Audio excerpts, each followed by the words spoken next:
No.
Good morning, everyone, and thank you for joining us today on the webinar on coastal acidification.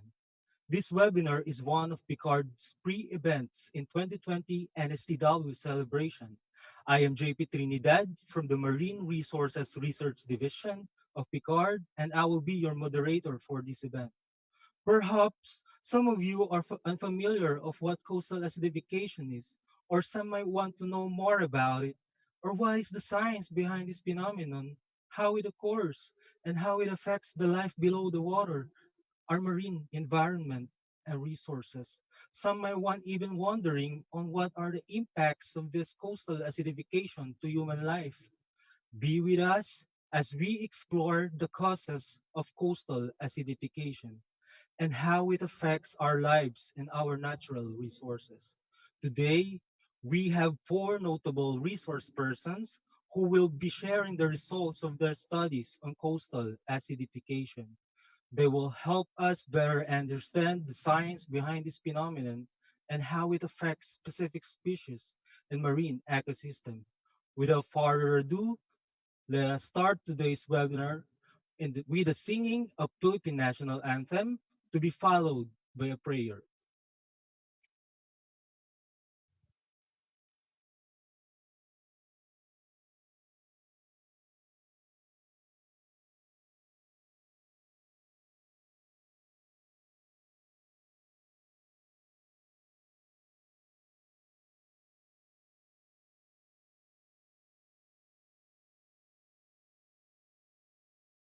Bayang magiliw, perlas ng silanganan, alab ng puso, sa dibdib mo'y buhay.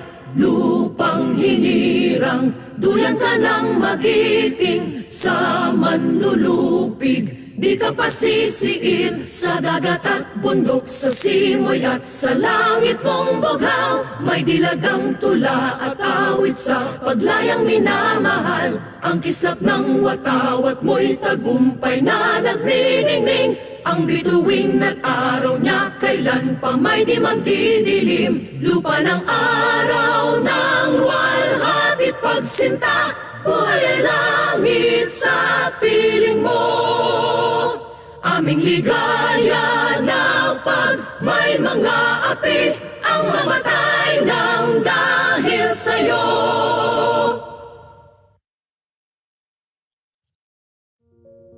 Let us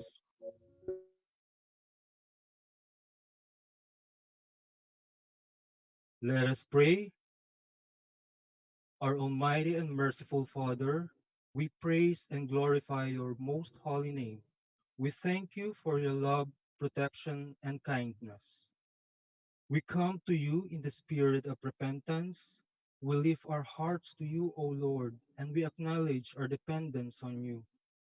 Father, grant us the wisdom to care for our environment. Help us to restore what would have been damaged. Guide us as we journey towards attaining the sustainability of our resources. As we gather today for this webinar on coastal acidification, we ask that may you be in our midst. Provide our speakers the knowledge and wisdom to share the research findings. Help us to make wise decisions that will be beneficial to all and pleasing to you. We also pray and ask you to bless each and everyone afflicted by COVID-19 and those affected by typhoons Quinta, Raleigh, and Ulysses. We pray that they be comforted by your love and protection. Let them experience the feeling of having high spirits despite the low moments, that there is always a hidden blessing after its crisis, all because we know that you are good all the time. Amen.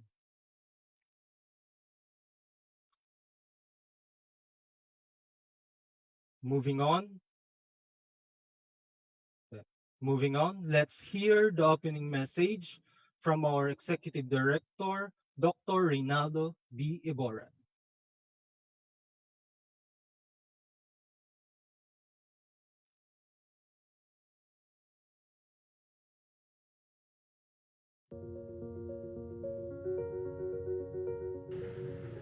Thank you, JP, for the introduction. A pleasant morning to our regional partners, especially to the members of the National Agriculture, Aquatic, and Natural Resources Research and Development Network, or NARDEN, national government agencies, non-government organizations, private sector, local government units, resource managers, scientists, researchers, students, and teachers from public and private universities across the country. In behalf of DOST Picard, I am honored and pleased to welcome you to this webinar on coastal acidification. This webinar is one of the pre-events of the 2020 NSTW celebration, which will be held from November 23 to 29, 2020. Coastal acidification is one of the many stressors in the marine environment that the public is not fully aware of and is not yet fully understood.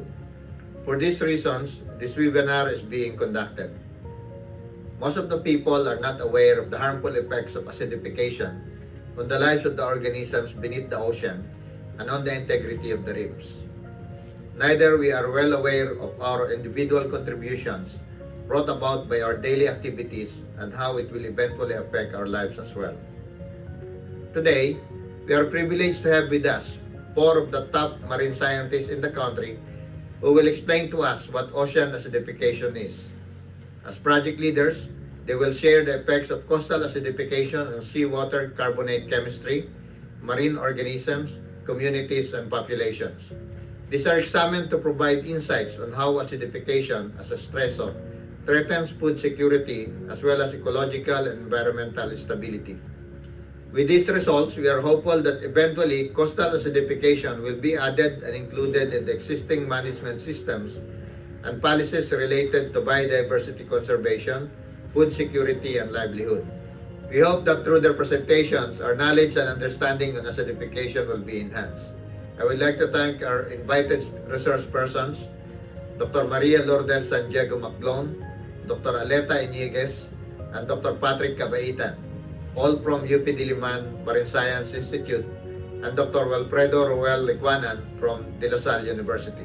With this, I officially open and wish everyone a successful webinar and a very engaging discussion. Mabuhay po tayong lahat. Magandang umaga pong muli.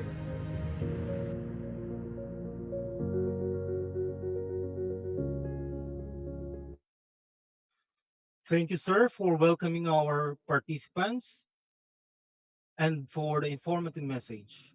Now, let's have a rundown of participants. So far, we have uh, 364 viewers in FB Live.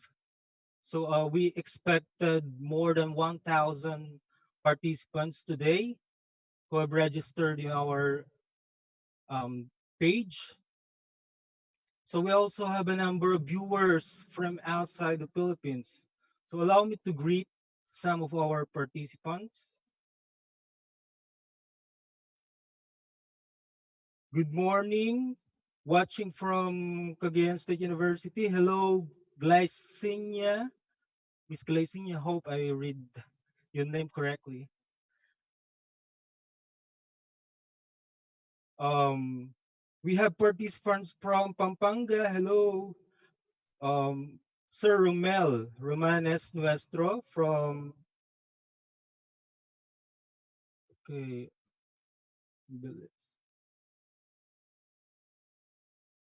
we have um, Maria Fe Milialos from Tandansora Integrated School, Caloocan. Hello to J. Anthony A. Calizo. Hello to, good morning to Mark Paul Pascual Riton from Ilocos Norte. We have participants from Iligan City, Lanao del Norte, Miss Nor Magandiri. Good morning. Good morning from CMU Muswan Bukidnon, Mary and Mindana, Datuin. Good morning po. So thank you for joining us. Please stand by for more updates on coastal acidification. If you have friends who are interested in this topic, kindly share this to them. And don't forget to include hashtag coastal acidification, hashtag Picard webinar, hashtag NSTW 2020. Just place your name, affiliation, and or your location or region for reference purposes. But before we go further with our webinar, let me share with you our house rules.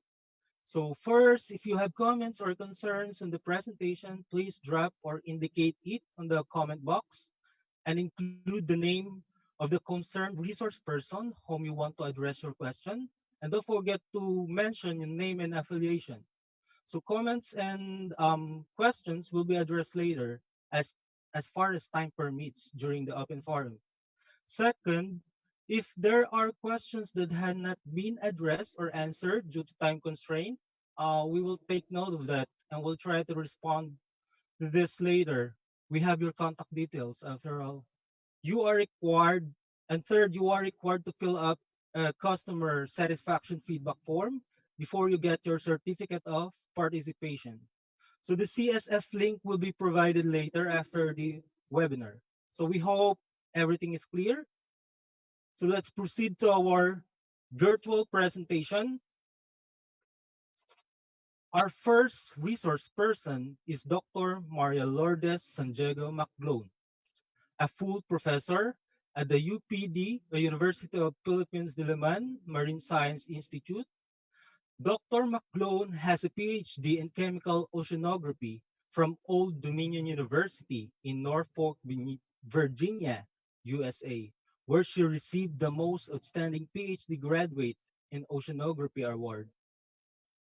Her research interests are on nutrient biogeochemistry and coastal systems, sediment-water interaction, estuarine chemistry, marine pollution, environmental impacts of aquaculture, and of course, coastal acidification. She's one of the pioneers in chemical oceanography in the Philippines and established the Marine Biogeochemistry Laboratory at the UPD MSI. And she will be presenting the overview of coastal acidification and the results of her study on the spatio-temporal trends of pH, PCO2, and related parameters. The virtual floor is yours, Dr. McGlobe.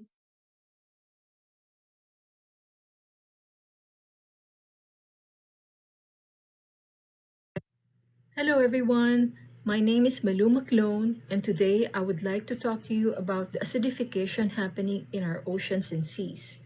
We will learn why acidification happens and how it affects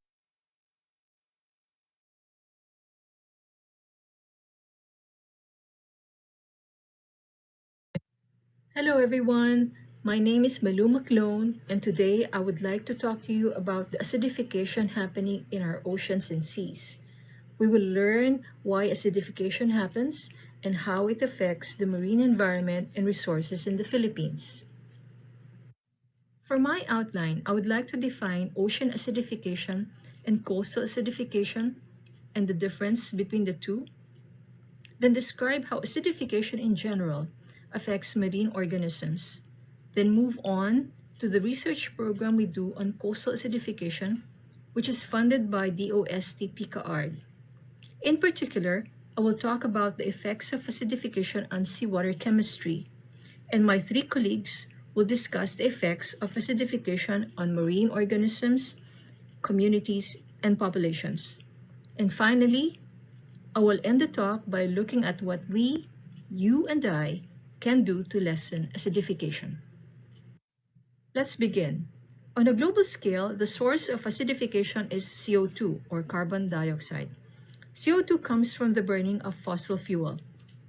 Hence, our daily activities such as riding our vehicle, cooking, turning on our light, or using our cell phone produce CO2 because these require electricity that comes from fossil fuel burning. CO2 is a greenhouse gas, and a buildup of CO2 can cause climate change, which is seen as global warming and sea level rise. The evil twin of climate change is ocean acidification, and this is what we will focus on for this talk. Both climate change and ocean acidification are threats to food security and ecological and environmental stability. Over time, there has been an increase in CO2 emitted to the atmosphere as seen in the upward trend of the blue graph. This trend is followed by the amount of CO2 gas in the atmosphere, given in the red or pink graph. Since the pre-industrial revolution in the 1700s, there has been a 50% increase in atmospheric CO2, which is rising at the rate of 2 ppm or parts per million per year. As of October 2020, the level of CO2 is 411 ppm. The question is, how much does the Philippines contribute to CO2 emission? We see in this pie chart that it's only less than 1% compared to the big contributors such as China and the US, which are the more industrialized countries. In general, the less developed countries contribute the least to global CO2 emissions. However, even with only a very small contribution to CO2 emission, the Philippines ranks high in the Global Climate Risk Index for 2020. The color scale shows a dark red color for those ranked in the top 10. Unfortunately, the Philippines is ranked number 2. Now let us talk about ocean acidification. The CO2 we find in the atmosphere is only 0.03% of the total gases in the atmosphere. The highest percentage goes to nitrogen and oxygen. Although small in amount, the concentration of CO2 in seawater is highest compared with the other gases. This makes CO2 very reactive in seawater and undergoes a lot of chemistry. Now let's talk some chemistry. 30 to 40% of the CO2 enters the ocean. CO2 dissolves in the ocean and reacts with water to form carbonic acid or H2CO3.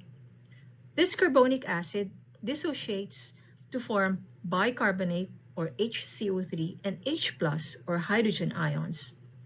The bicarbonate further dissociates to form carbonate or CO3 and more H+ ions. So as seen in the reactions, there are more H+ formed, which means lower pH or more acidic conditions. And these H+ ions will react with carbonate ions to form bicarbonate ions. This means that there will be less carbonate ions available to form calcium carbonate, which is what the skeleton of coral reefs and shells of organisms are made of. Hence, because of the increase in atmospheric CO2 or carbon dioxide, there is increase in CO2 in seawater or the PCO2, as shown by the green graph. And this is followed by a decrease in the pH of seawater in the blue graph. The pH has decreased from 8.17 to 8.07, which corresponds to a 29% increase in acidity. By the end of the century, or year 2100, which is 80 years from now, it is projected that there will be a 150% increase in acidity.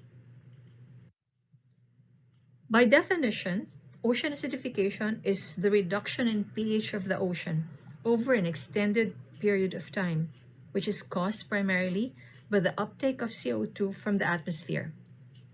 In coastal areas, we now see localized acidification happening as a result of eutrophication or nutrient pollution, and in areas where there are volcanic vents, where CO2 gas is released. This is coastal acidification. So overall, CO2 enters the ocean from fossil fuel burning, or in coastal areas from eutrophication or volcanic vents. From the chemical reactions described earlier, there will be an increase in H+ ions, which means increased acidity or decrease in pH. An acidic environment will be corrosive, thus causing the dissolution of shells and corals. Moreover, there will be a decrease in carbonate ions, or the CO3. Thus, there will be less formation of calcium carbonate shells and hard parts. Now, how do we keep track of acidification? An important parameter that is being monitored is the aragonite saturation state. What is aragonite? Aragonite is one of the more soluble forms of calcium carbonate that is widely used by marine calcifiers. The formula for aragonite saturation state, or omega, is shown here. What is actually being monitored is the carbonate ion concentration. Remember, as mentioned in the previous slide, a decrease in carbonate ion means less calcification or less calcium carbonate formation. In the example shown for the clam mercenaria, a lower pH due to higher CO2 of 1,500 ppm resulted in lower omega and smaller shell size of clam, as seen in the lower photo. In general, how does acidification affect marine organisms? Let's look. For phytoplankton such as the coccolithophores, there is decreased shell formation. There's also decreased shell formation for mollusks such as mussels and oysters. There is decreased exoskeleton formation in sea urchins.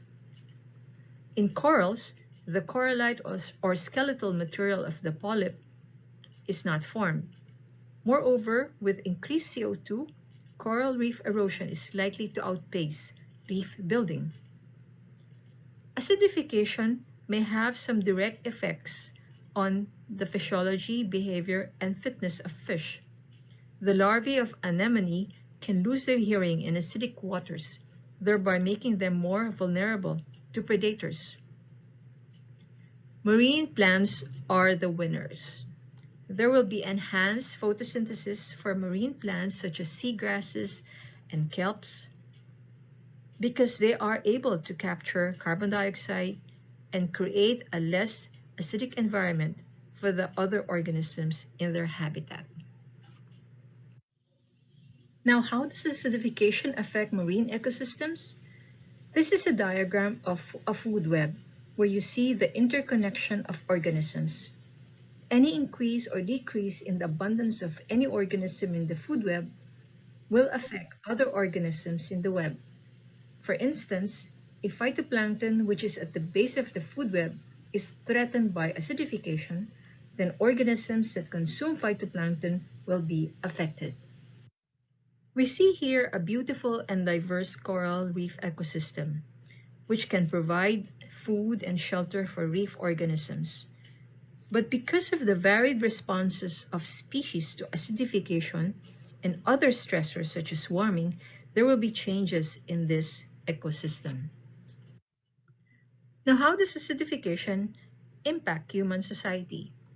There will be effect on fisheries if the base and other organisms in the food chain disappears, on recreation if tourists have no more reefs to visit, on coastal protection if the reefs that buffer strong waves have eroded, on livelihood if what people catch are lost and the tourists are gone,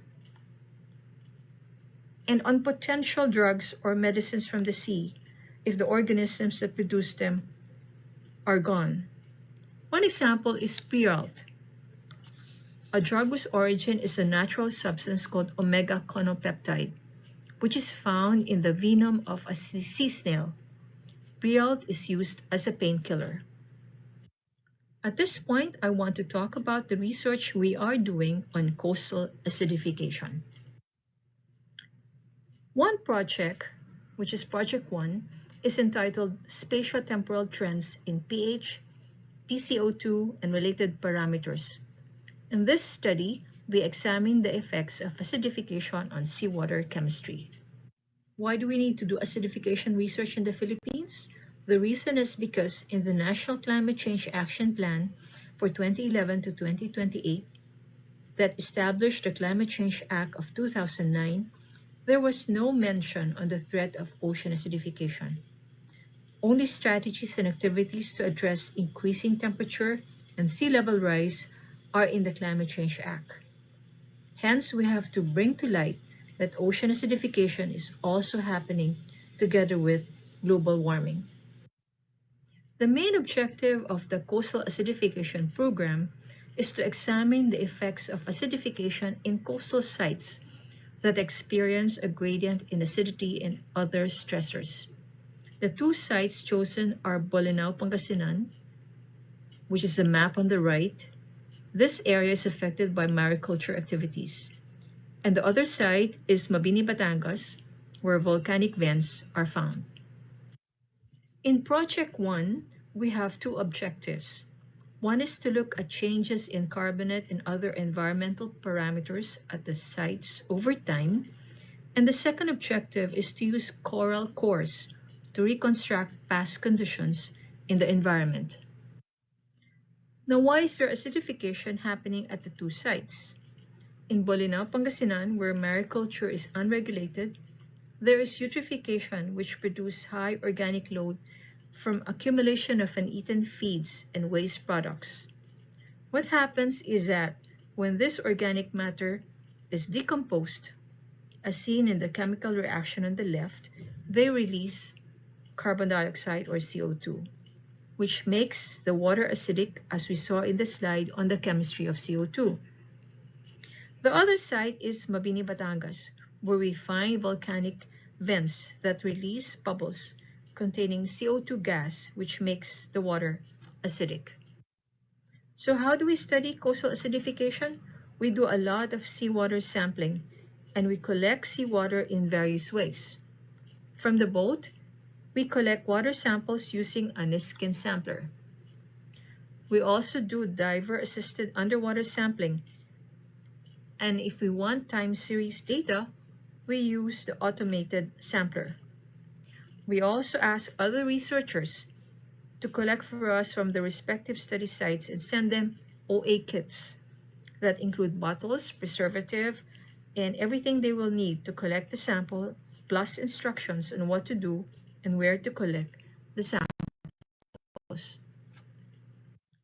Sensors are also used, such as the water profiler you see on the left, which is sent down from the boat, and the pH sensor on the right, which is deployed at the bottom to do measurements. We process the samples we collected in the laboratory, we filter the samples, and store them either frozen or poisoned to preserve the samples. These are the various instruments we use to analyze our samples for various parameters. We use a total alkalinity titrator to measure alkalinity, spectrophotometer dedicated to measuring pH, a UV-Vis spectrophotometer to measure nutrients, elemental analyzer to measure carbon and nitrogen in particulate material, fluorometer to measure chlorophyll, and total organic carbon to measure organic carbon in seawater.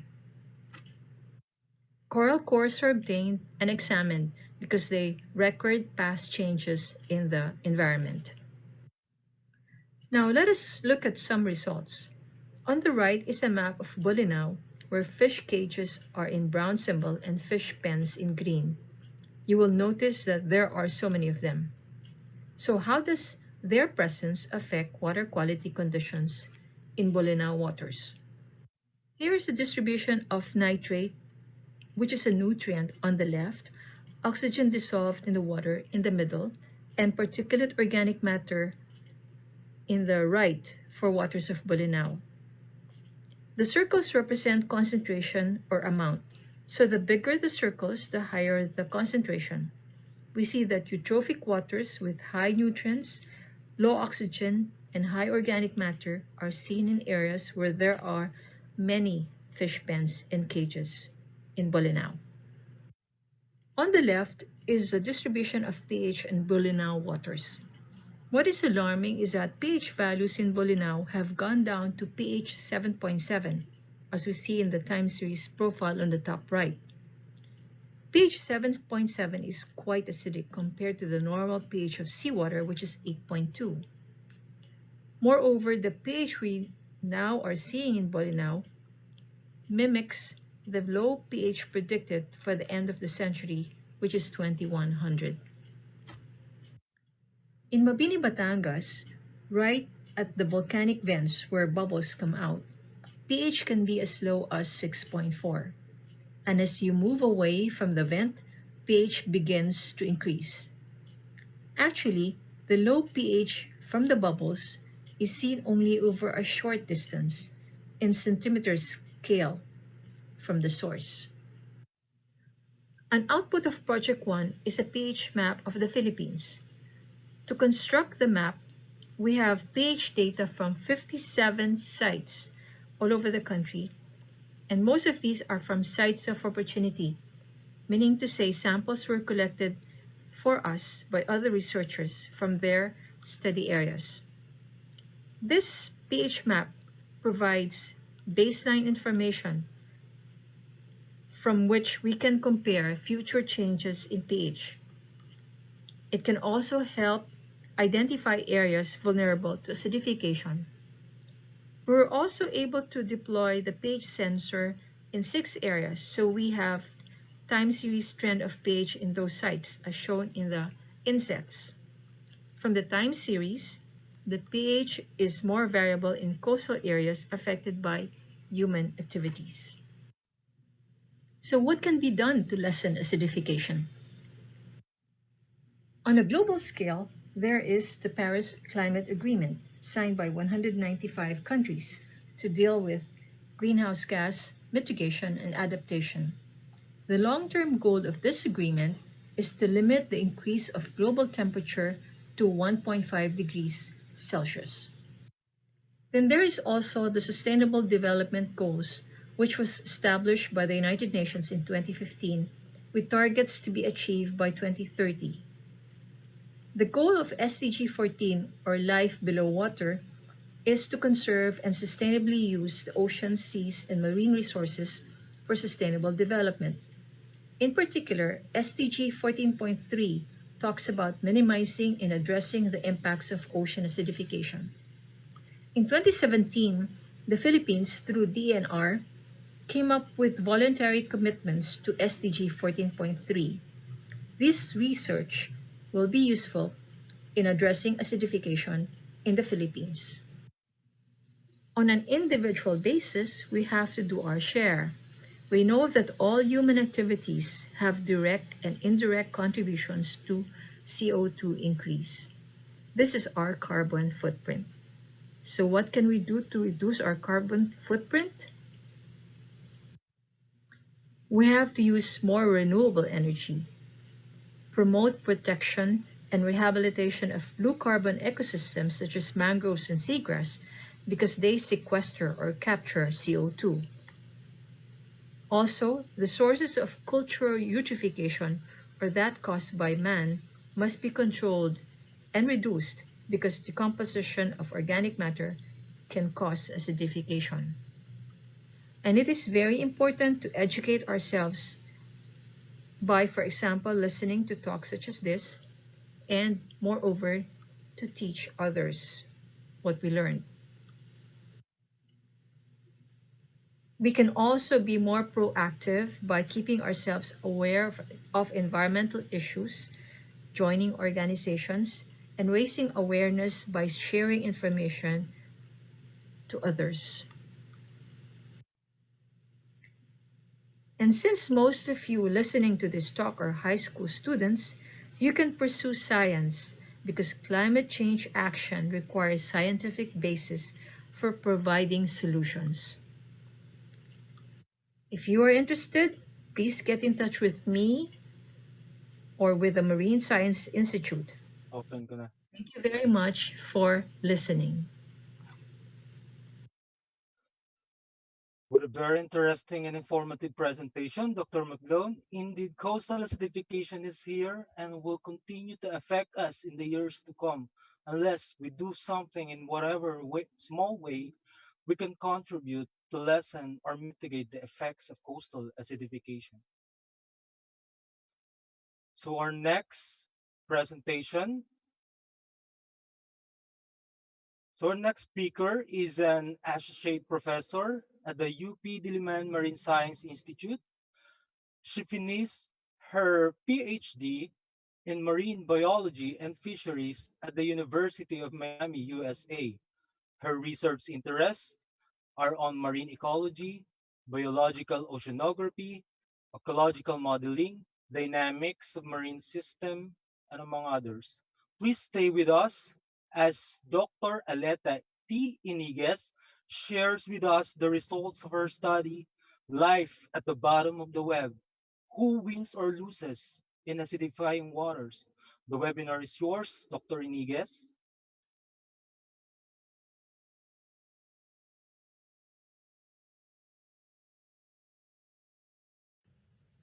Hello everyone.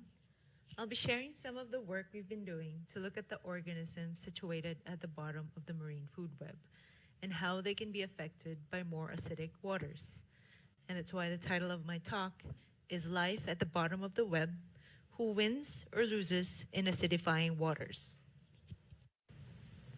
Plankton, or the microorganisms that are drifting in the ocean, may be very tiny, but they have functions that have large and significant impacts locally and on a global scale. Without these phytoplankton and other microscopic organisms like them, there would essentially be no other larger animals, including the fish and the seafood that we eat. They also play critical roles in the cycling of various key materials such as carbon, nitrogen, phosphorus, iron, and silica. Their role, for example, in the carbon cycle, feedback into the state of the global climate. From the previous talks, you've already heard that the other problem climate change harbors, apart from the more known global warming, is ocean acidification. I won't go into this in any more detail, but will just summarize that the increasing carbon dioxide in the seas is changing its chemistry and leading to the lowering of the pH. But acidification is caused not just by climate change, but also localized human activities such as mariculture that inputs too much organic material into the coastal areas, which can then decay, injects more carbon dioxide, and lowers the pH of the seawater. So how can acidification, whether it's due to climate change or local mariculture activities, potentially affect the plankton? What are considered plankton are very, very diverse. There are bacteria that can be both primary producers or consumers, different sized phytoplankton, which actually are made up of purely primary producers, as well as mixtrophes, or those who can both photosynthesize and consume other organisms. Plankton also encompasses the zooplankton, which feed on those bacteria and phytoplankton. These zooplankton serve as food for the higher order consumers like small fish and jellies, which feed those at the upper parts of the food web, including us. There can be different pathways, the so-called food chains, through a food web, depending on which types or species are present, their sizes, and other traits. For example, in a plankton community with larger phytoplankton such as diatoms, the food chain can be shorter because larger zooplankton can feed on them, and these larger zooplankton serve as food for small fish immediately. However, if a plankton community is dominated by smaller sized types, then the pathway would be longer through a different microzooplankton, and this path can favor consumers like jellies. This longer pathway to jellies tends to be less efficient in the transfer of carbon or energy, and also, who wants to eat jellyfish burgers versus sardine pasta? Of course, these biological interactions don't exist in isolation. Environmental factors like nutrients and of course the carbon dioxide and pH levels affects the organism. The types, numbers, and sizes of the plankton are all impacted by these different factors. In turn, the types, numbers, and sizes of plankton in the community affects the structure of the food web and cycling of materials through the food web.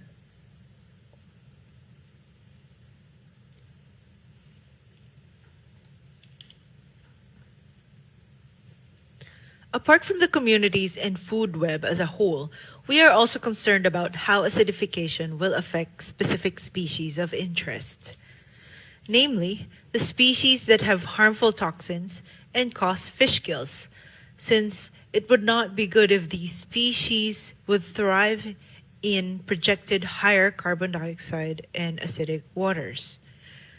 For example, this Alexandrium species has toxin that can lead to critical illness or death if we ingest contaminated shellfish. The toxin of this Dinophysis species can cause diarrhea. And this Porocentrum micans is a culprit in fish gills. All these species are present in the capital of Bangus fish farming in Bolinao, Pangasinan. So in this study, we want to gain a better understanding of the possible impacts of acidification on plankton in Philippine coastal waters, and we're doing this through a variety of methods. The first approach we're using for the study is to investigate natural vents like those found in Mabini, Batangas, and other parts of the country which stream out carbon dioxide and acidic waters. They serve as natural laboratories to assess if there are differences in the plankton communities near the vents compared to more distant and less affected areas around the vent. The two sites we looked into were both in Batangas, one in Tingloy, Batangas, home of the so-called max bubbles, as you see here, and the second site is Acacia in Mabini, Batangas, where the vents were more diffuse. We had to come up with new techniques to sample plankton at the vent. So you can see in this picture some interesting contraptions we used, including an upside-down sink that helped to concentrate the flow of the vent water into our fabricated water samplers. We also sampled the pore water within the upper part of the sediments to assess the bacteria and plankton found there. For all these samplings, we had sites located at the vent and away from the vent. So what did we find out? Note though that for all these, I'm showing preliminary data, so these aren't set in stone yet. Anyhow, we found that it was challenging to isolate the signal from pH in those natural vents. We did observe some differences in the abundances and types of the phytoplankton, where there was higher abundance at the vent in Tingloy, and also phytoplankton called diatoms were abundant at both Tingloy and Acacia vent sites, while another type, the dinoflagellates, increased in the areas away from the vent. However, it's difficult to say that this was due to pH specifically, because the stronger signal was from the higher nutrients that the vents provided. Despite this, we're still excitedly waiting for the genomic analysis that will give the whole assemblage from bacteria to larger plankton using genetic approaches. And we're excited especially since there was a distinct visual difference in the samples from the vents versus non-vent areas. A way to more concretely look at the impact of acidification on target organisms is to use lab experiments. So our other approach is to do experimental manipulations at different scales. The first scale is the smallest, using targeted culture phytoplankton species. We looked at the response of the harmful toxic Alexandrium minutum and a commonly observed diatom species to lower pH and higher CO2 levels. The second scale is the microcosm, where we use natural plankton communities from bacteria, phytoplankton, and microzooplankton. We compare the responses to different pH levels of natural communities obtained from less eutrophicated to those coming from eutrophicated waters. The largest scale is the mesocosm, where we enclose a large volume of water and look at how communities from bacteria to the larger plankton will react to lowered pH conditions.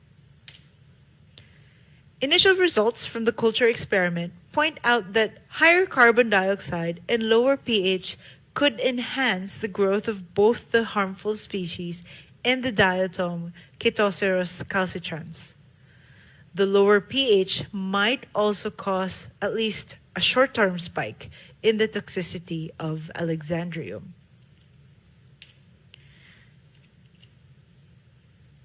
As for the microcosm experiments, the analysis for this is ongoing since we just wrapped up the experiments a week ago. What we did was obtain the plankton in the eutrophicated waters in the middle of the fish farms of Bolinao, and also plankton from a site far from the farms that was less eutrophicated. We then subjected these communities to different pH conditions for 2 weeks. Here are photos and videos of some of the phytoplankton and zooplankton in that experiment. The commonly observed diatom, Chaetoceros species, potential toxic species of Alexandrium, zooplankton like tintinids, and bivalve larvae.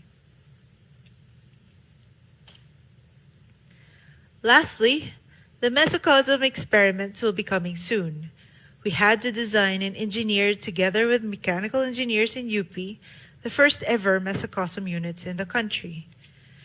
This first video shows the deployment of a mesocosm unit for trial at Bolinao.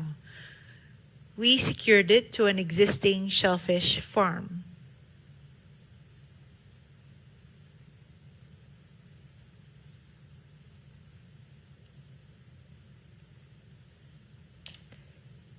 Here in the second video, you see the mesocosm unfurled underwater.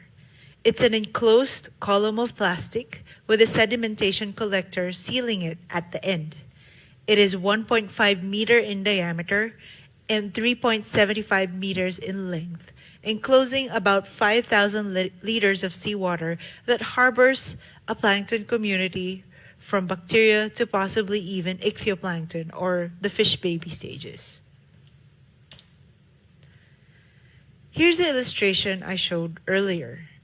So through these variety of approaches that I've just described, we hope to provide more information on how acidification of our coastal waters impact the plankton, and specifically what this could mean for mariculture areas such as Bolinao, as well as other coastal waters in terms of productivity and potential threats like enhancing the growth of harmful species. Thank you to those who've listened, and many thanks to the many people who have made this project possible. My project collaborators, the project research assistants, students, and lab assistants, and of course, the UST Picard for providing the funding, and Precious in particular for the admin support. Thank you, Ma'am Aletta, for a very interesting presentation. The impacts of acidification on the plankton community and its biological interaction that even at the bottom of the web could greatly affect the structure of the web and the cycling of carbon in marine environment. Okay, before we proceed to our next presentation, so far we have 597 viewers all over the country, and good morning po sa inyong lahat. Hello, good morning to Miss Julie Ann Baluca Patalinghog of Davao del Sur State College. Good morning to Sir John Mark Dinglasa Ladeza Gules from Davao del Sur State College. And hello to Miss Cabason from DA Negros Oriental. Okay, guys, we encourage you to post your questions or comments here from our presentation from the earlier resource presented by earlier resource persons. Okay, let's proceed to our third resource person. Our next speaker is Dr. Patrick C. Cabaitan, an associate professor and UP scientist at the UP Diliman Marine Science Institute. He finished his Ph.D. in marine science at the University of the Ryukyu, Japan.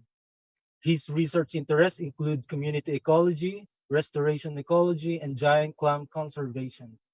Stay tuned with us as he presents the influence of acidification and associated stressor on coral reef resources.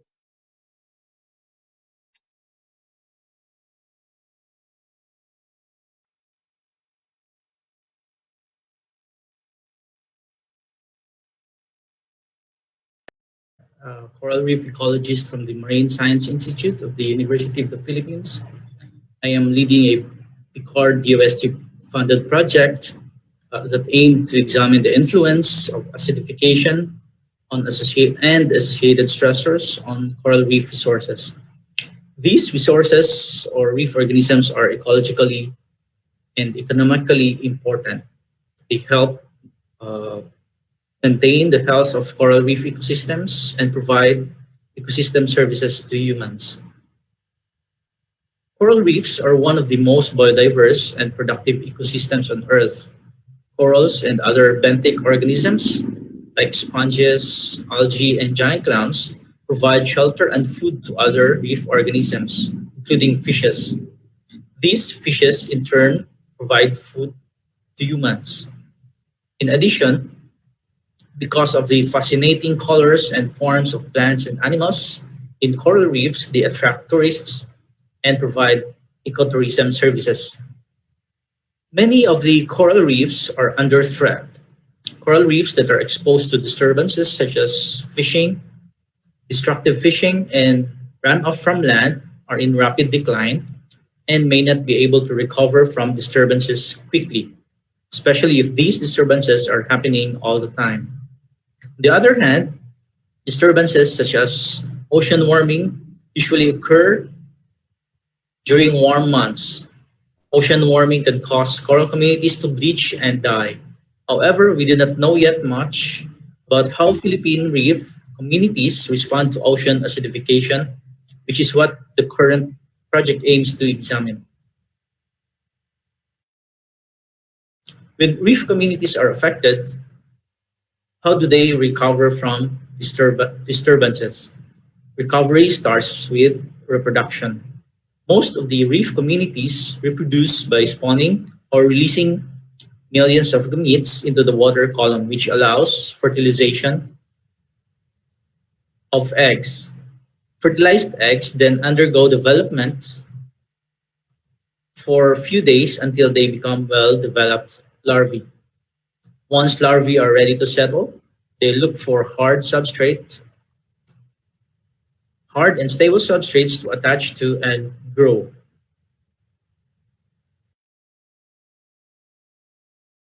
While gametes or larvae are in the water column, they may be carried to another reef or they may just stay on the reef where coral spawning occurs. Hence, spawning will initiate recovery of degraded coral communities, not just on the reefs where coral spawning occurs, but also of degraded coral communities in adjacent reefs. For recovery to happen, the quality of water in these reefs should be clean and conducive to fertilization, development, and growth of coral communities in adjacent reefs. For recovery to happen, the quality of water in these reefs should be clean and conducive to fertilization, development, and growth of corals. If the surrounding if the water surrounding these reefs are turbid, polluted, warmer than normal temperature, or acidified, coral larvae will not be able to survive and settle onto reef substrate. Coral larvae and larvae of other invertebrates settle onto hard and stable reef substrates, such as the coralline algae. However, many of the degraded coral reefs are covered with fleshy macroalgae that are proliferating because of the decline in the abundance of herbivorous fishes that feed on macroalgae. The decline of these fishes is mainly caused by overfishing. Another reason why fleshy macroalgae are becoming abundant on degraded reefs is because of the introduction of excess nutrients into the reefs from land. Aside from corals and fish, there are other components or organisms that maintain reef health. Filter feeders such as giant clams and sponges help filter and clean the waters. Macroalgae and seagrass also serve as food and shelter for other reef organisms. Sea, sea cucumber and sea urchins are grazers that control the proliferation of micro and macroalgae. Reef biofilm are also essential in the settlement and recruitment of various reef animals. So when we examine So when we want to examine the impacts of disturbances on our coral reefs, we need to study not just one organism. It's important to study various organisms with different functions in the reef. So when we want to examine the impacts of disturbances on our coral reefs, we need to study not just one organism. It is important to study various organisms with different functions in the reef to be able to understand better how reef communities maintain their health. But how do we study coral reefs? We begin by conducting field observations via diving so we can see reef organisms in their natural habitat. Depending on the research question, we also conduct experiments in the laboratory to isolate and test the effect of certain parameters on reef organisms. For instance, we can directly test the effect of ocean warming and acidification on giant clams and other reef organisms presented in the previous slide. For field experiments, we select specific sites that allow us to test certain research questions. For instance, in Bolinao, northwestern Philippines, we established study sites with varying distances from fish farm.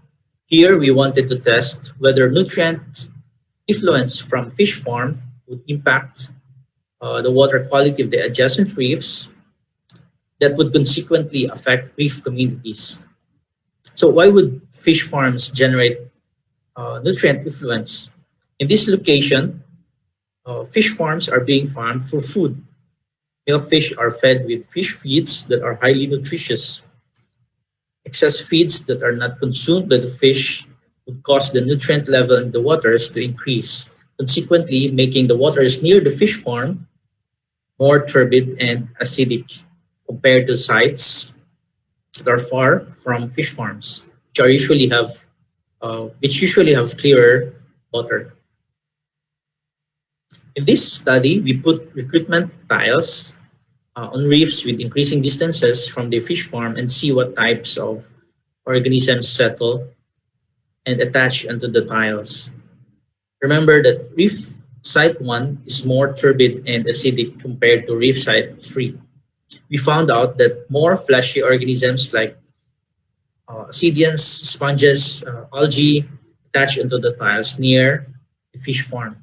In contrast, tiles placed far from the farm had more calcifying organisms like coralline algae.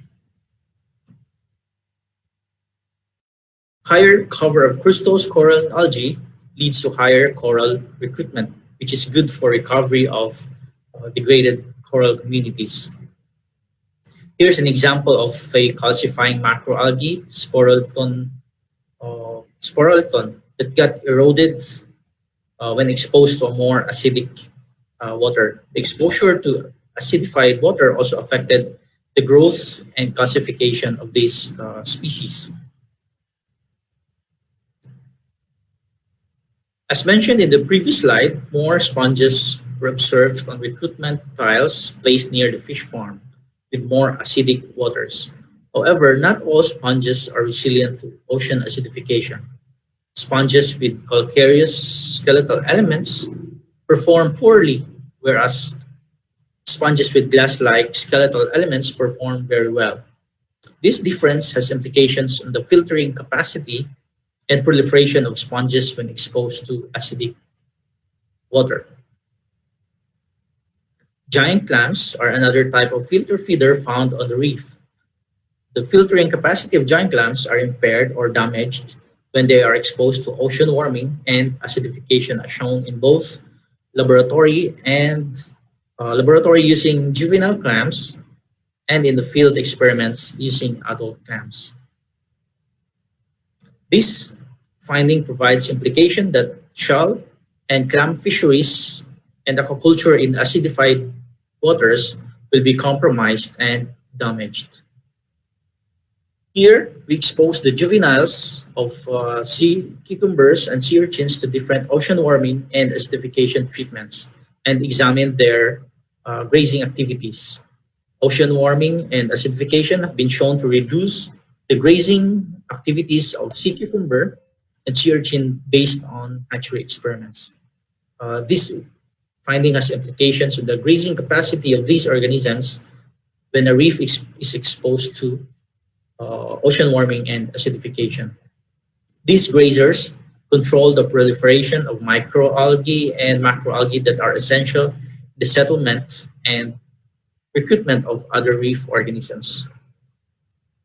So in summary, through the many experiments that we did under this project, we demonstrated that ocean warming and acidification does not only affect corals, but it also impact other reef organisms that have essential functions in the maintenance of reef health. Our findings emphasize the negative effects of ocean warming and acidification on many vital ecosystem services that are provided by coral reefs. I would like to end this talk by thanking Picard for their continuing support on research. And this project was made successful by the collaboration of many researchers volume mo. and students. Kanino yung Thank you volume? for listening.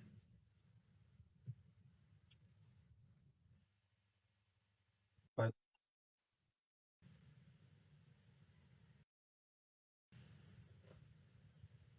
Good morning, everyone. Thank you. uy. Thank you for very informative presentation, Dr. Patrick. It is really sad to know that it is very evident that most of the marine organisms except marine plants are vulnerable to the effects of acidification. Exposure of sponges, giant clams, and other invertebrates and reef species to acidification will compromise the ecosystem and potentially degrade the reef health. As you may have observed, the researches of our speakers focus on the areas where there are massive nutrients and volcanic vents which potentially lower the pH of the water column. Then threats impacting the coral reef, such as destructive fishing, land-based runoff waters, ocean warming, and acidification, if controlled or mitigated, could possibly lead to recovery of our reefs and increased biodiversity in the marine ecosystem. Okay, let's proceed to our fourth and last speaker and presentation. Our last speaker is a full professor at the De La Salle University and the center director of the Alfred Shields FSC Ocean Research or Shore Center at the De La Salle University. He finished his Ph.D. in biology at the University of Southern California, Los Angeles, USA. His research interests are on coral reef ecology, coral biology, and taxonomy. Join us as we listen to the presentation of Dr. Wilfredo Roehl Licuanan entitled Acidification Impacts on the Demography of Corals.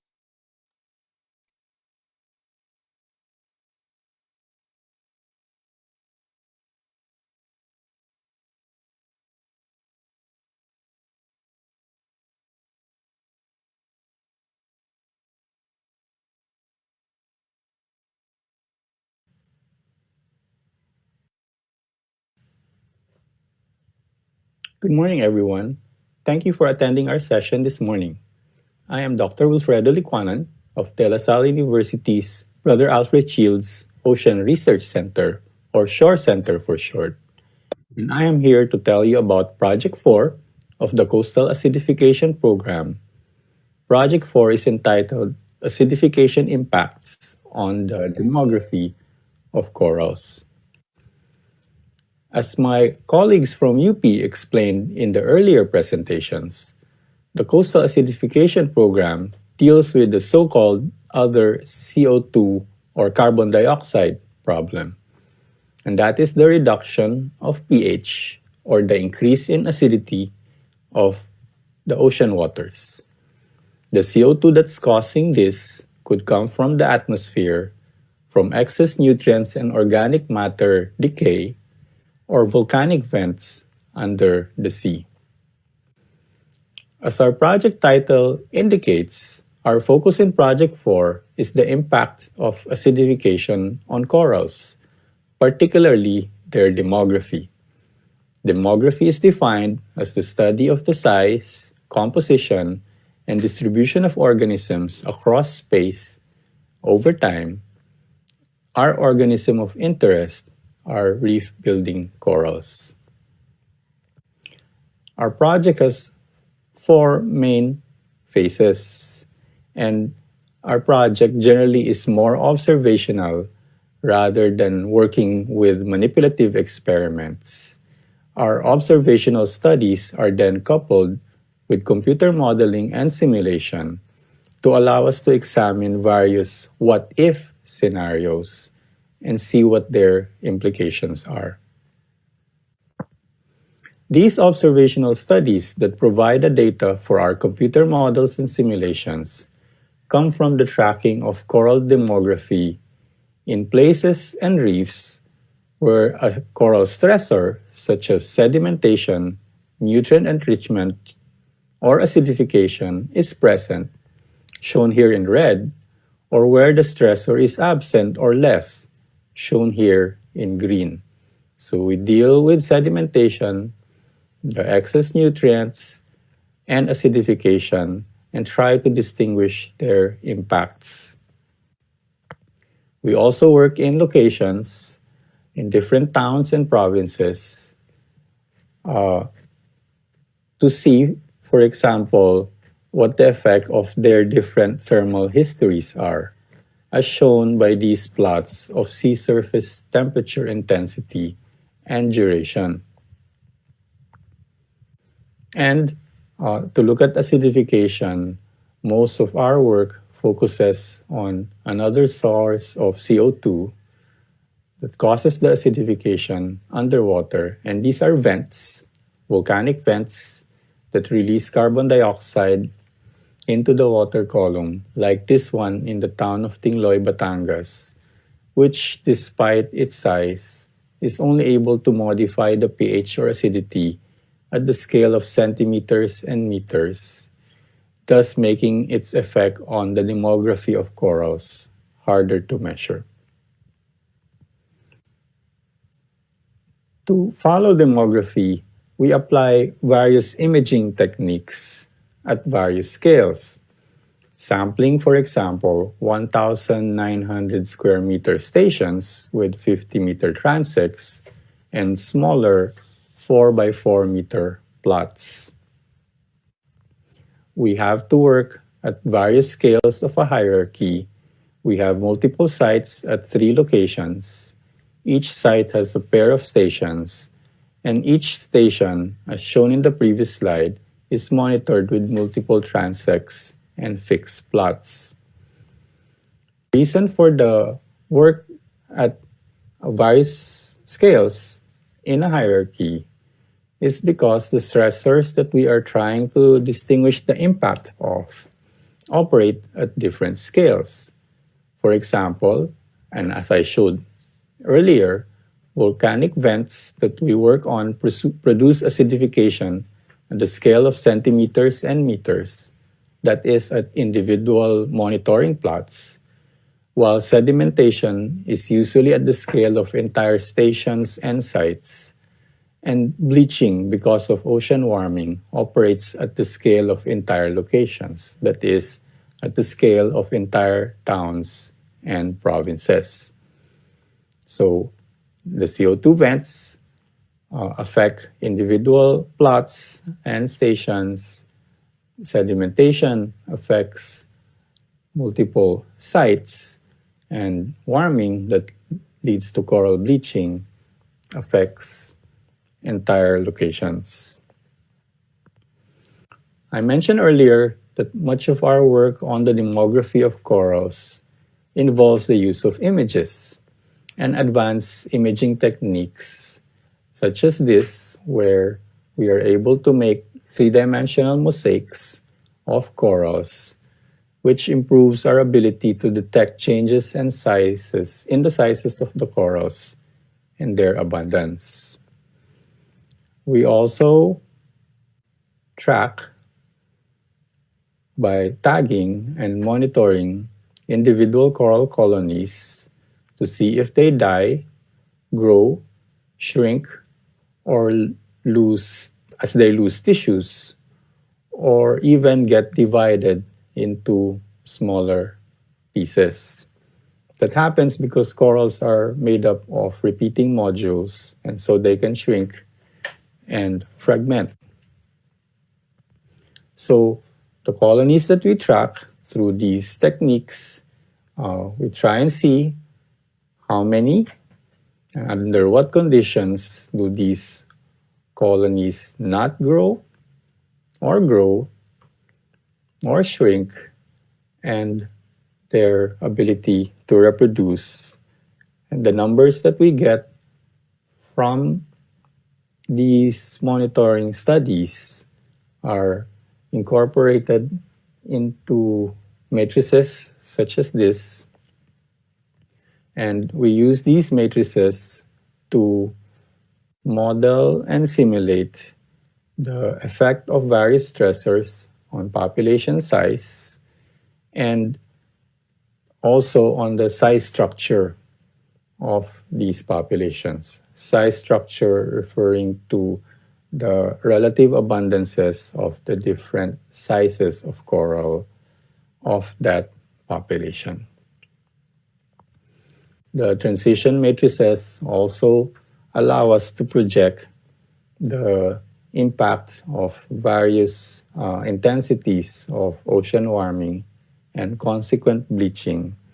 And we can also simulate how often these disturbances can occur before they affect the abundances of corals. The simulations are compared against actual monitoring studies. So we use the actual monitoring not just to get numbers for the models, but also to validate the models. And this step allows us, if we are right, to gain insights on what's happening to the reef. And perhaps this could be used to guide management actions. And if our models and our actual data don't Okay. agree, then this Ay, allows ma'am, us to pa-on daw yung ano. reevaluate our assumptions and our models. In the remaining time, allow me to show you some of our results. Like I said earlier, the different stressors that we are trying to distinguish the impacts of operate at different scales. If I may show you a specific example, I showed earlier that acidification from the CO2 vents, the bubbles coming out of the reef, as you can see on the right side of this slide. These bubbles lead to lower coral cover. Okay, so less of the surface is covered by coral. But if you look at these patches in detail, which are just a few meters apart, you will find that the most common coral, shown by the green bar, is the same for both the vent and non-vent areas. But the rest of the corals in that assemblage are not the same. So not only is the abundance of corals different in the vent and non-vent, the composition of the community also differs. Looking at a larger scale, like at the scale of entire base, we find, as an example, that the recovery of the reef from a disturbance, like a warming event 10 years ago, shown by this orange bar, the recovery differs between inner bay reefs and outer bay reefs. And we suspect this is because of human activity, particularly sedimentation from construction and mining activities. So that's a quick view of what we do in Project 4. Much of the work is ongoing, and because the corals are normally long lived, this work has to be sustained, and hopefully, the young people in the audience is encouraged to carry on research such as this to allow us to gain better insights on what may be in store for our reefs in the future if current trends continue. This work involves a lot of people from a wide variety of disciplines. And so, research like this, I am certain, could benefit from the inputs, the contributions of people like you. Thank you for attending our session. That is Project 4, entitled Acidification Impacts on the Demography of Corals. Again, good morning. Thank you, Dr. Licuanan, for sharing the results of your study on the models developed to assess the conditions of the reef building corals. Assessing reef health and reef recovery is not an easy task, in the finding like in finding the difference in recoveries of corals in inner bay and outer bay, possibly affected by human activities such as sedimentation from construction and mining activities. I guess more conservation and management activities need to be implemented to ensure that our marine ecosystem can recover from different stressors. However, eliminating the sources to mitigate these different stressors, such as volcanic vents and intensive mariculture, is another story. So that's end our video presentation, and let's proceed to. Before we proceed to our open forum, we would like to invite everyone to our upcoming virtual Techniforum on November 28th. So please like and visit our page DOSTP card to get more information and updates on our activities in the NSTW celebration. So DOST will showcase the outputs and outcomes of its industry strategic SNT or ISP programs with the theme Agham at Teknolohiya, Sandigan ng Kalusugan, Kabuhayan, Kaayusan, at Kinabukasan. So we will inform the public on the significant R&D undertakings, practical technologies, and innovations in agriculture, aquatic, forestry, and natural resources.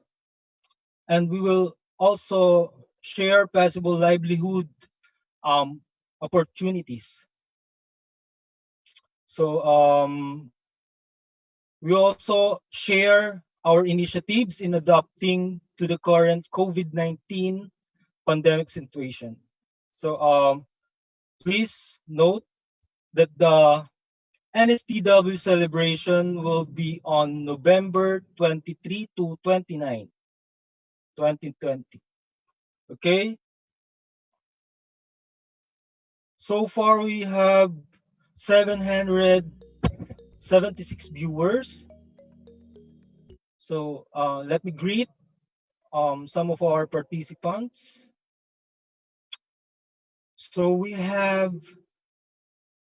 Ms. Reynald Dakuwag Balisog Baldo watching from Pagudpud National High School o Pagudpud, Ilocos Norte.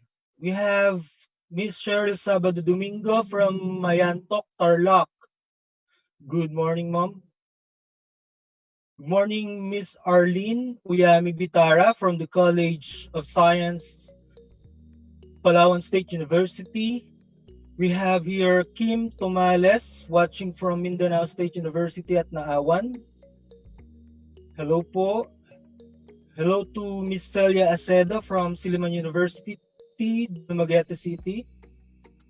And hello, good morning po, Mr. Arnel Merabedes Joquino, watching from JRMSU, main campus. And hello to Sir Winfield Buscato from Baisu, Kandihay, Bohol. Okay, just keep posting your questions and don't forget to include your name and affiliation. And of course, don't forget to include the name of our resource speaker. Okay. So at this point, allow me to thank our speakers for taking their time and effort in sharing with us the results of their studies. This time, we will be picking up question from the comment box. So please don't forget to include your name and affiliation, okay, when you write your questions. Okay, let's have our first question.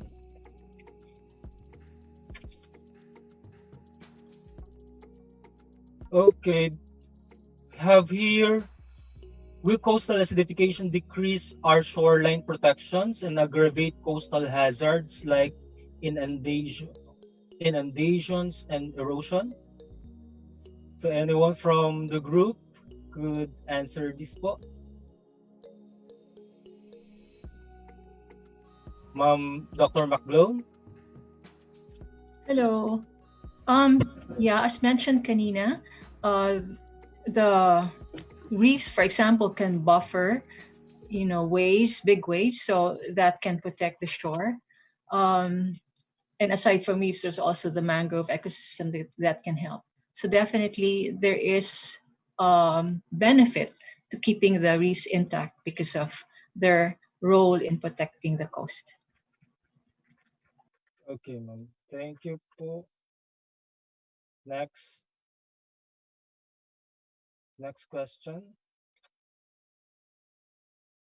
What are the practical applications of the aragonite and pH map which the project is developing? I guess this question is addressed to Ma'am McGlobe. The pH and aragonite maps are actually baseline information, which is very much useful for what will happen in the future. So we can see if there is a change over time and how fast the change is happening. So this is actually information that can be used as reference for the future, and also it can be information that can help us determine which sites could be vulnerable to acidification. Okay, hope. Okay, next question. So are the occurrence of jellyfishes particularly the stinging type like a result of coastal acidification?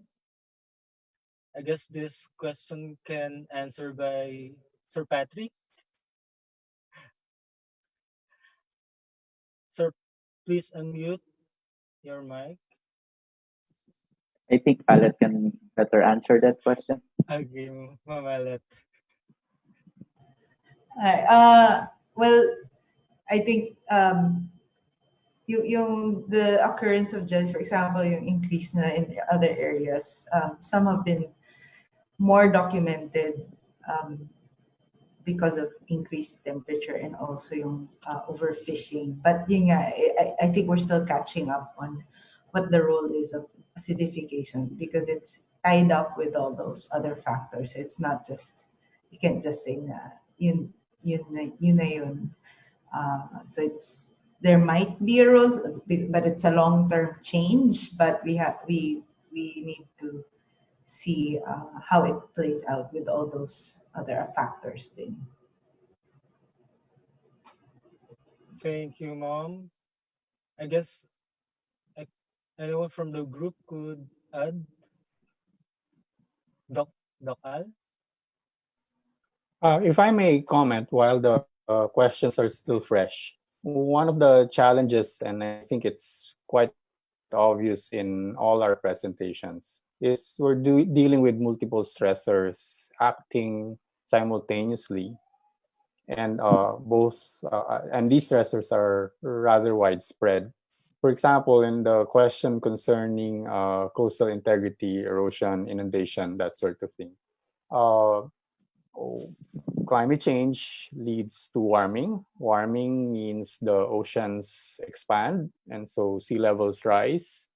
At the same time, you have acidification occurring, which impairs the ability of the reef to grow, uh, the corals to grow, and the reef to grow. And that impairs the ability of the reef to reduce wave activity. Same thing with the jellyfishes. There's on top of what uh, climate change does, you have human activity. Aletta mentioned overfishing, but also because of changing weather patterns and so on, seasonality of organisms are not what they used to be, and and um, and all those put together, acting together at the same time, makes it very difficult to make sweeping statements about causality and potential impacts in the future.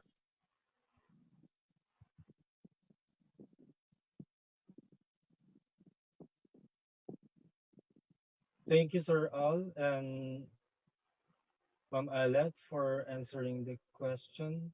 So we have question here for Dr. Kabaitan. Our doc oh wait, there's from Ephraim Metelio of MSU IIT.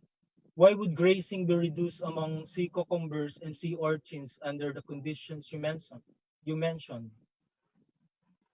Okay, maybe before I answer that question, most of the experiments on the effect of ocean acidification on reef resources focus on effect on growth. So as mentioned a while ago, with ocean acidification, corals or other calcifying organisms are less able to form skeleton. Now, in this project, we were doing more than looking at the effect on the physical structure of organisms. So we're looking at different processes, for instance, herbivory.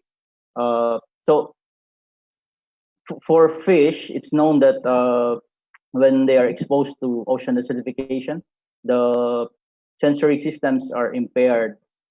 So perhaps, although we have not tested it specifically for sea urchins and sea cucumbers, so I think that's also the reason why when they are exposed to ocean acidification, or herbivory activities are reduced.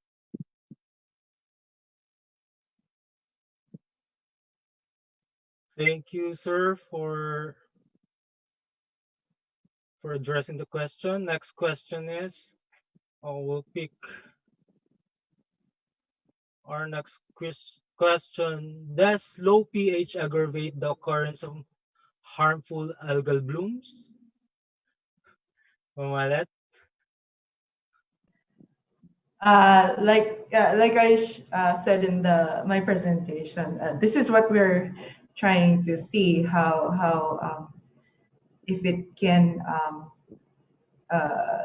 help the species that are causing HABs to thrive in these conditions. So from the initial analysis that we've done, there could be at least short term increase in their biomass for hab species, also as well for the other species. So mas likely yung pwedeng blooms, and that can actually lead to fish kills if they're increasing in numbers more with the higher CO2 conditions. And then for the toxic side, right now, long term, for the initial analysis of the first experiments we've done, long term, it doesn't look like it, but may mga short term spikes. So, but we'll still analyze yung other data that we'll have there. But other countries have seen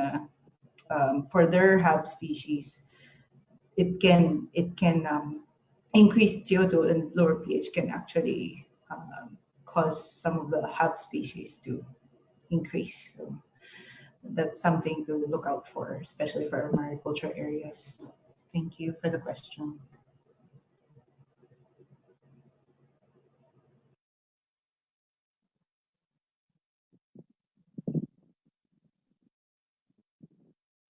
Okay, next question.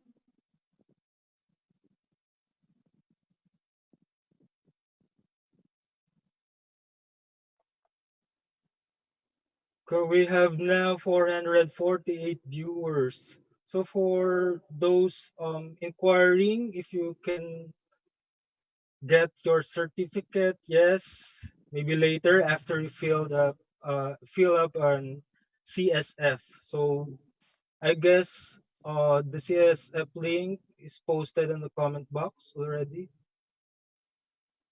Okay, next question from Dr. Elisa Espinoza of BSU. Will coastal acidification decrease our shoreline protections and aggravate coastal hazards like inundations and erosion? So I guess this was answered earlier, addressed earlier. Okay. Next question, please. Okay, we'll pick up question here.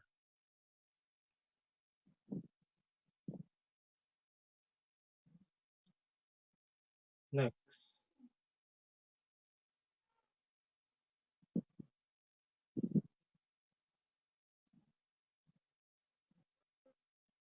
Okay, next question. We have here question, what is the status of coastal acidification around the country? What coastal waters are the most affected?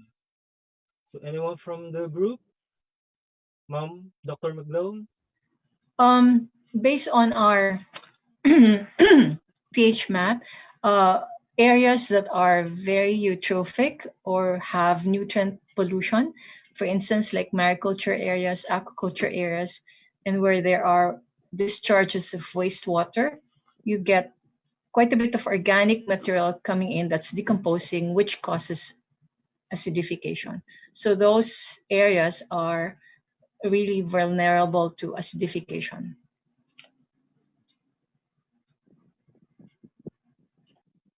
Thank you, Mom. I guess we will be picking up last three questions. So our first question, our first to the last, what area here in the country most have acidification?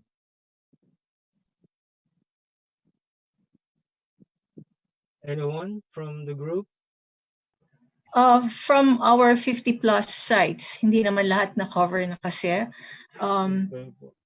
Bolinao is an example. There's also in Maqueda Bay in Leyte, medyo meron rin mariculture activities, and in Zamboanga meron rin. So may mga spots na nakikita kami na meron ng signs of, more acidic waters or lesser pH. Thank you, Mom. Anyone from the group who could share their observations? Okay. If none, let's proceed to our next questions.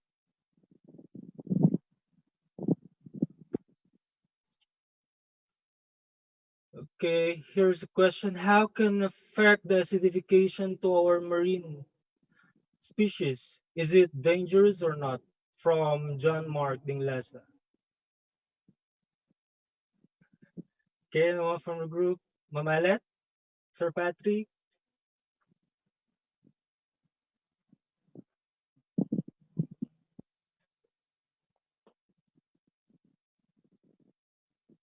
So, Aletta. Oh, talaga. Please don't forget to unmute. uh, well, actually, I think well, this is the from or this collating from yung what we've heard in the various talks.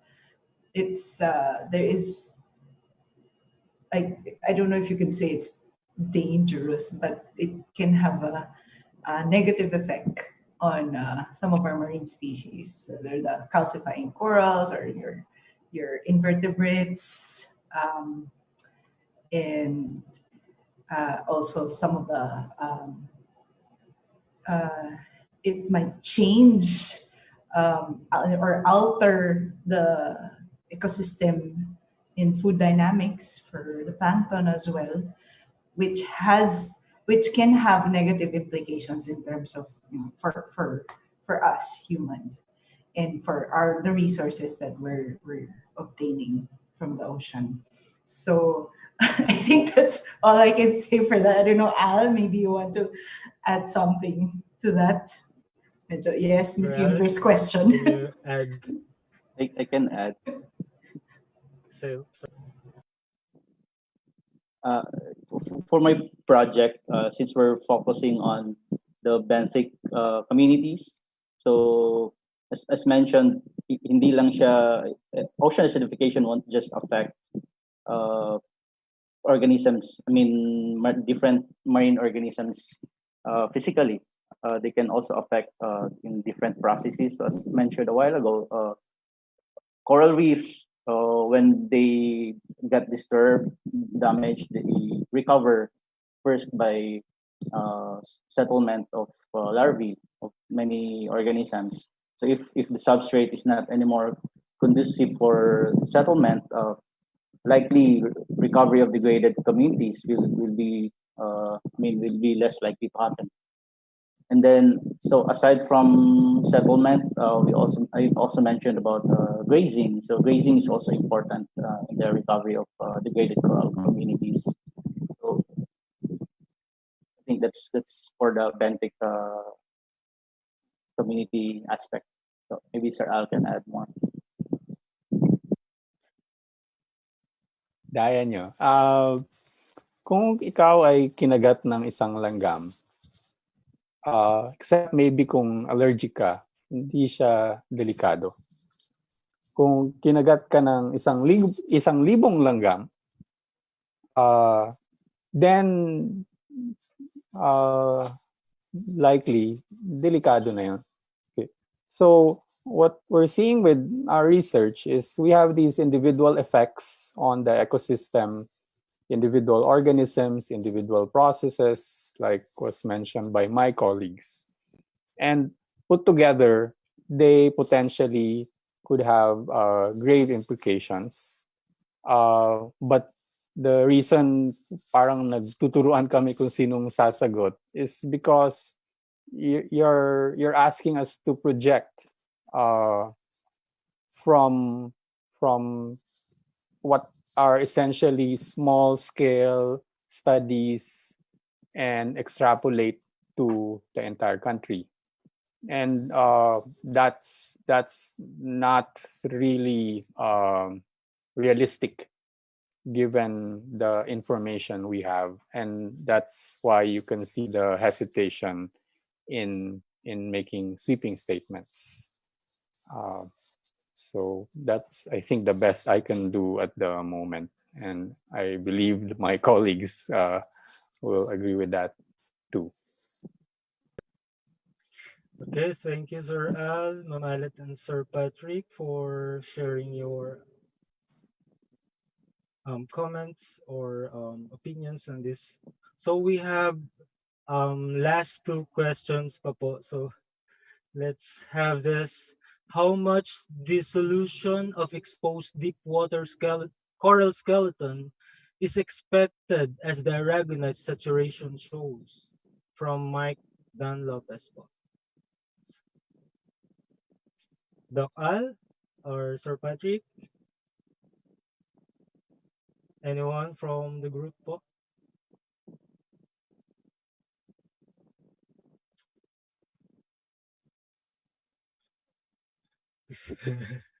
Can you repeat, please repeat the question?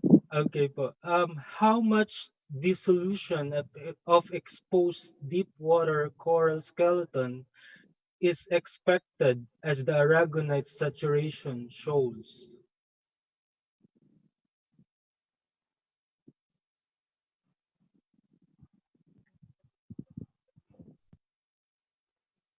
Apo. Anyone? Sir, please unmute your mic. Sorry. Sir Al. I think most of the studies in Project 3, Dr. Cabaitan's, focus on calcification rather than dissolution.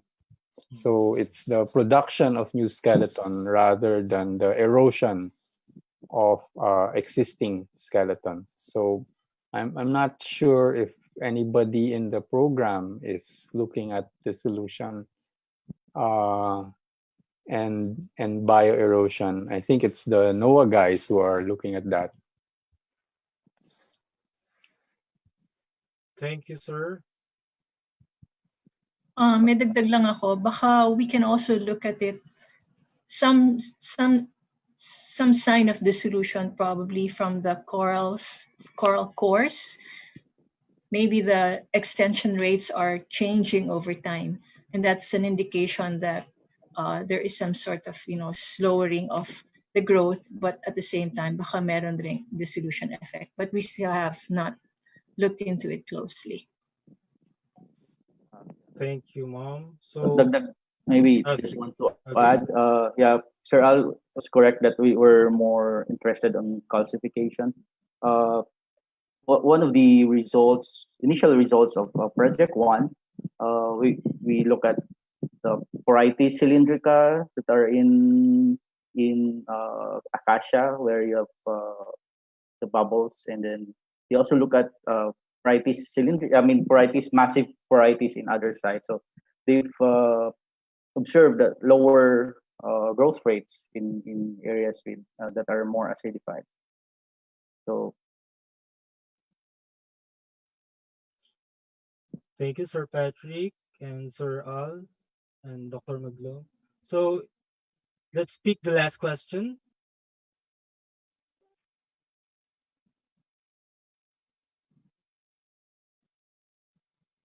So our last question is,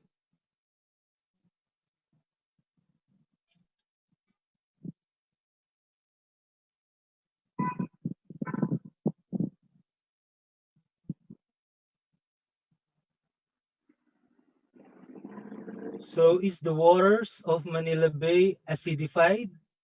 Just interested on the impacts of acidified waters to dolomite. From Nathaniel, Carl, and Yasko.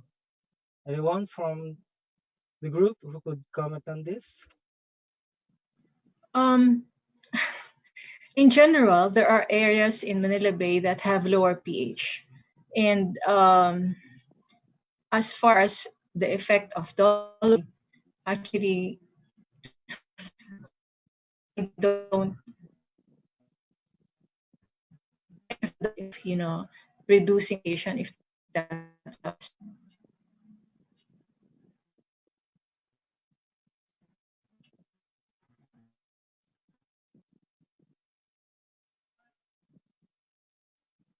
I guess there's a problem with internet connection.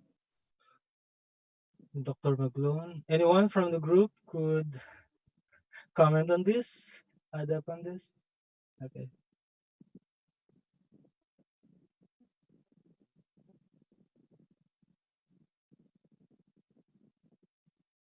Hello, Mom.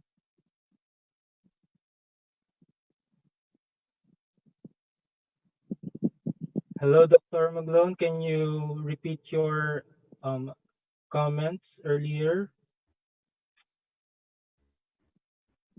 I said that there are areas in Manila Bay that are experiencing low pH already, and some reports have said that there are areas that are going anoxic or wala ng oxygen. So yun yung mga areas na marami rin potentially decomposition and acidification happening. And as far as acidification and the dolomite, sinasabi nila na baka pwedeng acidification. I'm not sure if that's happening. Thank you, Mom. May I just add, this is Hil Jacinto.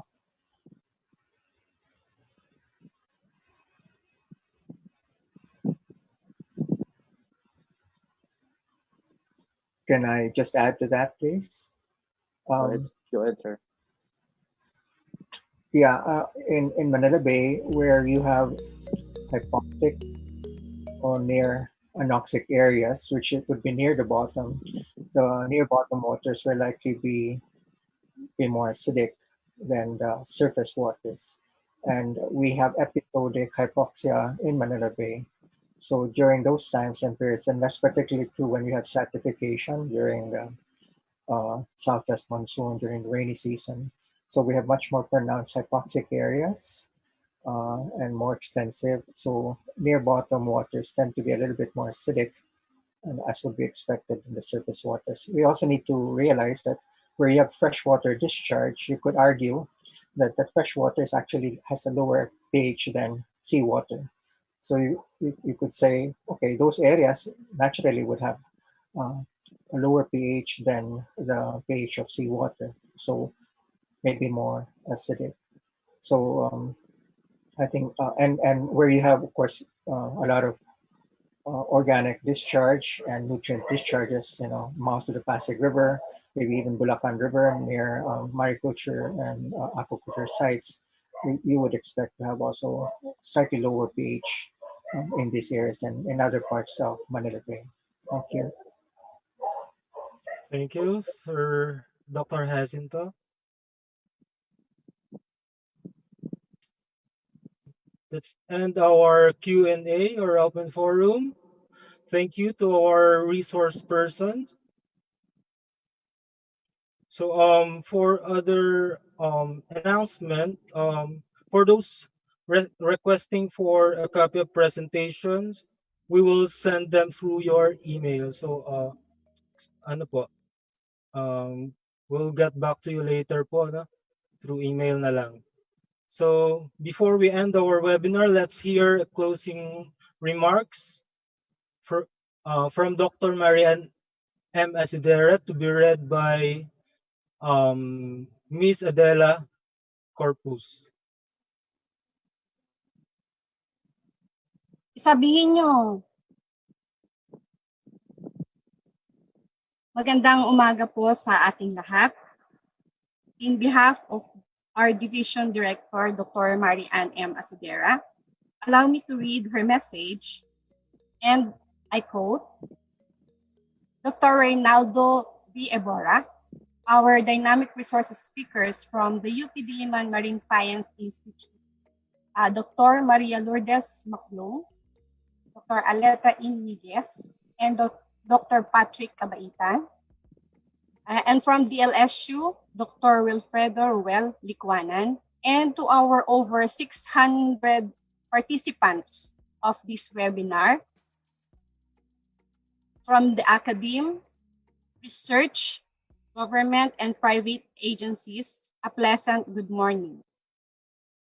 This month marks our first time to celebrate the National Science and Technology Week in November, as well as on a special season of the new normal, where we cannot have a face-to-face interaction because of the COVID-19 pandemic.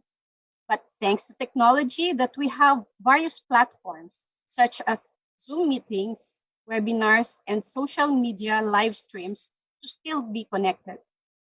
First of all, I would like to congratulate our notable resource speakers for generously sharing their expertise for this activity and thank them as well for accepting our invitation to present the significant results and accomplishments of our program on coastal acidification for this year's virtual celebration of NSTW. I would like also to commend the joint efforts of Picard personnel behind the effects of acidification on the coastal environment and its resources. These data that have been presented to us serve as relevant inputs towards strategies and recommendations for climate change adaptation measures, which are important for biodiversity conservation, food security, and improved livelihood of coastal communities that mainly rely on the sustainability of our reef resources. To all the participants from different regions of the country, perhaps some might be tuning in outside the Philippines, thank you very much for joining us this morning to discuss this very important topic of acidification of our oceans. We hope that your knowledge has been further enhanced through the presentations of our resource speakers. I would also like to take this time to invite you to our virtual exhibits during the NSTW on November 23 to 29, 2020, as previously mentioned earlier by JP, as well as to our virtual technology forum about seaweeds on November 28. That will be next Saturday, not this coming Saturday, next Saturday, from 9 to 11 a.m. Kindly visit the Picard Facebook page to be updated with our latest announcements and links for the next webinars. Once again, thank you for your participation and stay safe, everyone. Thank you, Mom. May we remind everyone to please fill up the customer satisfaction feedback form to get your certificate later. We will post the link later po, ano, pakihintay na lang po yung link at the last ano po sa comment box. Okay? So this concludes our webinar on coastal acidification, and we hope to see you again in our future activities. So we will end our program with a brief video presentation on coastal acidification. Once again, we thank you for joining us. Stay safe and have a nice day.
Hello po. Please open your camera lang po for the group photo.